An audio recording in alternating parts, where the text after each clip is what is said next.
আসসালামু আলাইকুম রহমতুল্লাহ।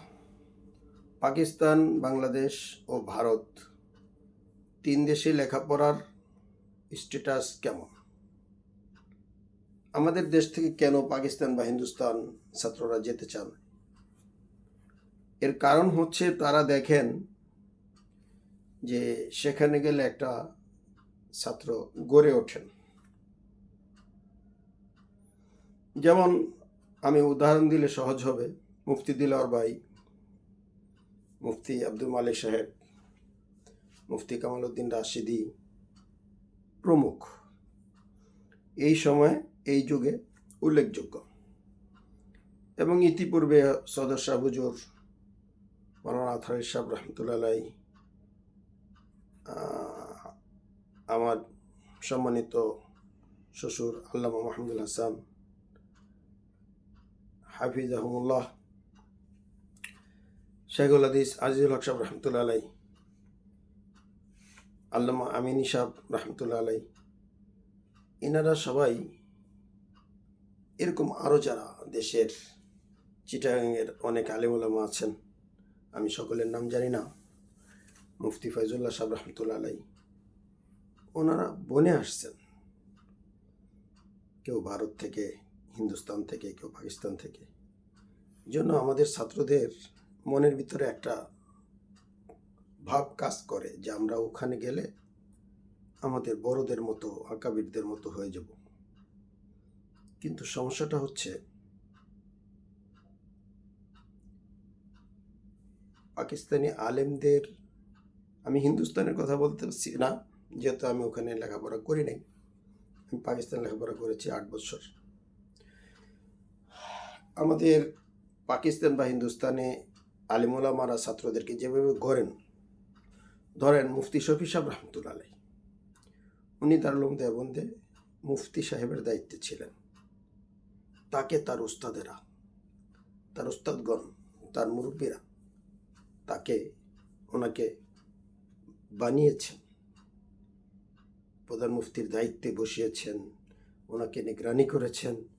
উনি মুফতি আজম হয়ে পাকিস্তান চলে যান। এরপর সেই মুফতি আজম মুফতি শফি সাহেব রাহিমাহুল্লাহ রাহমাতান ওয়াসিআ, তিনি তার ছেলে আল্লামা তাকি উসমানী সাহেব হাফিজাহুল্লাহকে গড়ে তোলেন। তিনি দারুল উলুম করাচি, দারুল উলুম দেওবন্দ থেকে যে দারুল উলুম করাচি গড়ে তোলেন এবং সেখানে ইফতা বিভাগ প্রতিষ্ঠা করে কত শত সহস্র মুসান্নিফিন, মুআল্লিফিন, মুফতিয়ান তৈরি করেন। এমনিভাবে আল্লামা কাশ্মীরের দিকে তাকাই, আল্লামা বিন নুরি রাহিমাহুল্লাহর দিকে তাকাই, হযরত থানভী আলাইহির রহমার দিকে তাকাই, তারা ধরে ধরে এক একজনকে বানিয়েছেন। তো আমাদের ছেলেরা মনে করেন, আমাদের ছাত্র বাবারা মনে করেন যে ওখানে গেলে আমরা হয়ে যাব, কিছু একটা হয়ে যাব। কথা ঠিক আছে বাবা, তুমি সেখানে গেলে কিছু একটা হবে, কিন্তু সমস্যাটা কি জানো? সমস্যাটা হচ্ছে পরিবেশ আমাদের অনুকূলে না, আমাদের প্রতিকূলে। তুমি যদি নৌকা দিয়ে সমুদ্র পাড়ি দিতে চাও, বাতাস যদি তোমার অনুকূলে না থাকে, উল্টো ঝড় তুফানের বেগে তোমার দিকে বাতাস আসে, তাহলে তুমি যত বড়ই নাবিক হও না কেন, পাল তুলে তুমি স্বস্তি পাবে না, নৌকা চালিয়ে তুমি স্বস্তি পাবে না, স্থির থাকতে পারবে না, কারণ পরিবেশ তোমার অনুকূলে না। তো তুমি পাকিস্তান থেকে বা হিন্দুস্তান থেকে অথবা আফ্রিকা থেকে অথবা অন্য কোনো দেশ থেকে, জানি না আর কোথায় কি আছে, ইলমি দিন এভাবে শিখে প্রস্তুত হয়ে আসার মতো হয়ে যে আসবে, আসার পরে কিন্তু কাজ আসল কাজ ছাত্র জমানাটা নয়। আসল কাজ হচ্ছে ছাত্র জমানার পর বাকি জিন্দেগি, একবারে মৃত্যু পর্যন্ত। ওই কাজটা তোমার কে করবে বাংলাদেশে বলো? ওই পরিবেশটা তো আমাদের দেশে নাই। তাই সমস্যাটা এই জায়গায়। আমাদের দেশে এত বড় বড় আলেম ছিলেন যারা এক একজন তাদের সমসাময়িক যুগে, আল্লামা আনোয়ার শাহ কাশ্মীরের কথাই বলি না কেন, তিনি কিন্তু ফার্স্ট বয় বা আউয়াল ছাত্র ছিলেন না। ফার্স্ট বয় ছিলেন বাংলাদেশের একজন আলেম, তালিবে ইলম ছাত্র। ওই মাওলানা সাহেবের নামটা পর্যন্ত আমি জানি না, অথচ তার ঘটনাটা জানি। সম্ভবত মাওলানা হাসান বা এরকম নামের সাথে হাসান শব্দটা আছে। খুব জানতে ইচ্ছে করে, কেউ যদি জানেন আমাকে জানাবেন। তিনি ফার্স্ট বয় ছিলেন, আউয়াল ছাত্র ছিলেন। এমনিভাবে আল্লামা তাকি উসমানী সাহেব আউয়াল ছিলেন না যতটুকু আমি জানি। আমার শ্বশুরের যুগে আল্লামা মাহমুদুল হাসান হাফিজাহুল্লাহ, তিনি ফার্স্ট বয় ছিলেন, আউয়াল ছিলেন। তিনি ওই ব্যক্তি যিনি তিরমিজির সরার একটা খণ্ড, ওনার মাকালা বা থিসিস ছিল,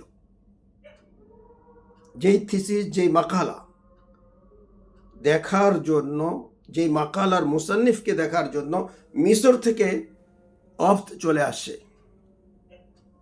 আলেমদের এক জামাত চলে আসেন যে এই মারিফুস সুনান তিরমিজির সরা কি করে একজন আজমি এত সুন্দর আরবি ভাষা আর এত বড় তথ্য বহুল কিতাব লিখতে পারেন।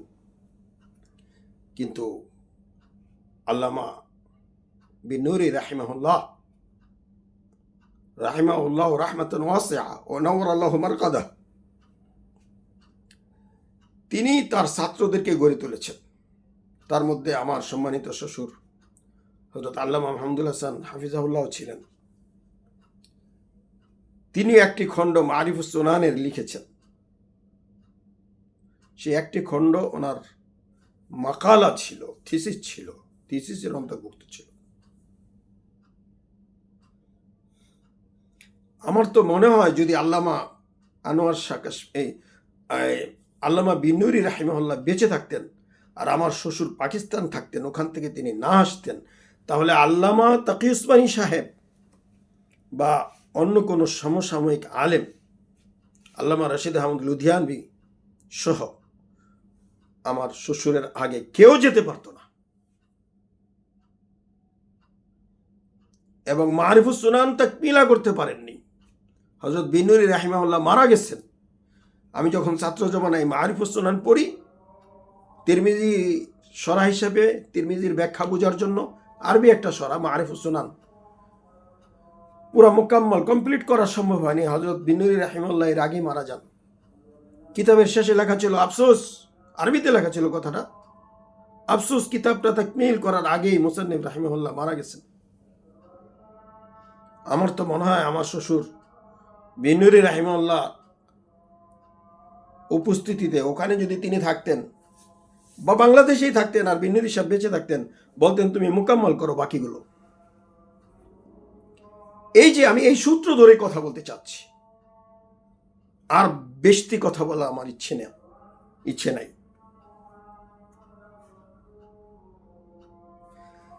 তিনি বেঁচে থাকলে ওনাকে হয়তো ওই বছরে দায়িত্ব দিয়ে দিতেন যে তুমি মারিফুস সুনানের তাকমিলা করো, মোকাম্মল করো। আমি এই কথাটাই বলতে চাচ্ছি, এটাই হচ্ছে সূত্র, আমার কথার সূত্র এখান থেকে। পাকিস্তান হিন্দুস্তানে আলেমরা ছাত্রদেরকে ধরে ধরে হাঁটি হাঁটি পা পা করে একেবারে গন্তব্য পর্যন্ত পৌঁছিয়ে দেন। আমার কথাই ধরুন, আমি পাকিস্তান থেকে আসছি, আলহামদুলিল্লাহ একেবারে খারাপ রেজাল্ট ছিল না আমার। আমি জামিয়া ফারুকিয়াতে 7 বছর লেখাপড়া করেছি। প্রথম বছর, আরেক বছর লেখাপড়া করেছি মুফতি জারওয়ার আলী খান সাহেবের ওখানে কান্স পড়েছি। এরপরের বছর শরীফেকায় ভর্তি হয়েছি জামিয়া ফারুকিয়াতে। ফারুকিয়া শরীফেকায় থেকে দাওরা পর্যন্ত আমি ফারুকিয়াতে 5 বছর লেখাপড়া করি। এরপর বিয়ের পর আমার শ্বশুর সম্মানিত শ্বশুর আমাকে আবার পাকিস্তানে ইফতা পড়তে পাঠান, সেখানে আবার আমি ইফতা পড়ি। ইফতায় আমাকে শুধু একটা কঠিন মাকালা দেওয়া হয়েছিল 500 পৃষ্ঠার উপরে, সেটা হচ্ছে কিফায়াতুল মুফতি। যারা আলেম, যারা মুফতি আনে কেরাম, তারা জানেন কিফায়াতুল মুফতির 7ম খণ্ডটা কেমন কঠিন তাখরিজ। তো বিষয়টা হচ্ছে আমার কাছে কোনো কঠিন মনে হয়নি, কিন্তু কাজটা সময় সাপেক্ষ ব্যাপার। 500 পৃষ্ঠার উপরে এই কিতাবটা তাখরিজ করতে সময় লাগে, যার কারণে সালানা ইমতিহানে আমার রেজাল্ট ভালো ছিল না। ভালো ছিল না বলতে আমি ক্লাসের মধ্যে বার্ষিক পরীক্ষা ফার্স্ট হতে পারি নাই, 2nd পজিশন পেয়েছিলাম। যদিও সেমাহি ষষ্মাহি অর্থাৎ প্রথম সাময়িক, দ্বিতীয় সাময়িক পরীক্ষা আমি ফার্স্ট হয়েছিলাম। এখানে আমার ফার্স্টের গল্প বলা উদ্দেশ্য নয়, আমার বলার উদ্দেশ্য হলো ওই সেই সূত্র যে ব্যক্তিটা কিফায়াতুল মুফতির 7ম খণ্ডটা তাখরিজ করেছিল, তার অন্য কোনো সাথীর এই দায়িত্ব ছিল না। তাদের সামান্য ছোটখাটো মাকালা থাকলে থাকতে পারে, তাই যেই ছেলেটা 2nd হয়েছে সেই ছেলেটা ফার্স্ট হয়ে গেছে, কারণ তার কঠিন মাকালা নাই। আমাকে মাকালা পুরা করতে হয়েছে, সেমাই ষষ্মাই সালানা পরীক্ষা দিতে হয়েছে। আলহামদুলিল্লাহ ষষ্মাই পরীক্ষা আমি ফার্স্ট হয়েছি, সেমাই তো ফার্স্ট হয়েছি, কিন্তু সালানাতে ফার্স্ট হতে পারি না, কারণ এদিক দিয়ে মাকালা কমপ্লিট করতে হবে, ওদিক দিয়ে আবার পরীক্ষার প্রস্তুতি, দুটার সংঘর্ষে আমি আর ফার্স্ট হতে পারিনি।